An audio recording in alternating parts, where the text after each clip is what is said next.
আমরা যখন পিছিয়ে ছিলাম তখন আমি একজনকে খুঁজছিলাম, তবে দুর্ভাগ্যজনকভাবে সে আজ আমাদের সাথে ছিল না। আমি ম্যাচের ওই মোমেন্টে ডিয়াগো জোতাকে খুঁজছিলাম।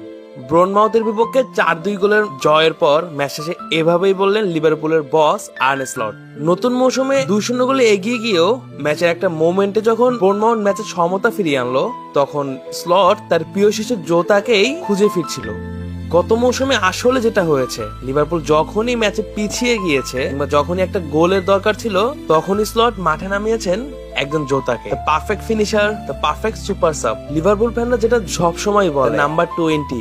জোতা তো যে কারো চেয়ে বেটার একজন ফুটবলার। এই মৌসুমে কিন্তু একজন জোতাকেই আসলে মিস করবে লিভারপুল। একই থেকে ভেটস, ফিরপং থেকে নতুন মৌসুমে কত শত ট্রান্সফারই না করেছে লিভারপুল। নতুন সব প্লেয়ার কিনেও একজন জোতাকে যেন বারবার মিস করছে আর্নে স্লটের দল। অ্যানফিল্ডে নিজেদের প্রথম ম্যাচেই ব্রনমাউথের বিপক্ষে 4-2 গোলের বড় জয়। তবে এই জয়ের আড়ালেও বারবার উঠে এসেছে একজন ডিয়েগো জোতা। ম্যাচের শুরুতে জোতার জন্য কান্না, ম্যাচের 20 মিনিটেও জোতাকে স্মরণ করে অ্যানফিল্ডের দর্শকরা। 4 নম্বর গোলটা করতে সালাহ কেঁদেই ফেললেন মাঠে। ম্যাচের শেষ বাজি বাজার পরেও সবার শেষেই মাঠ ছেড়েছেন এই মিশরীয় ফরওয়ার্ড, একজন সালাহ, ভ্যান ডাইক কিংবা আর্নে স্লট। নতুন মৌসুমের প্রথম ম্যাচেই লিভারপুলের সবাই কেঁদেছে। 4 গোলের প্রত্যেকের সেলিব্রেশনেই ছিল একজন ডিয়েগো জোতা। ঘরের মাঠে বড় জয়।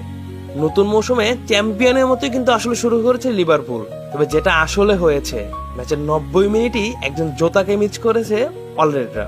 এটাই যেন এই সিজনের নিয়মিত এক চিত্রই হতে যাচ্ছে, যেখানে জয় পরাজয় গোলের আড়ালেও বারবার ভেসে আসবে একজন ডিয়েগো জোতা। জোতাকে কি আসলেই ভুলতে পারবে ফুটবল দুনিয়া কিংবা অলরেডিরা?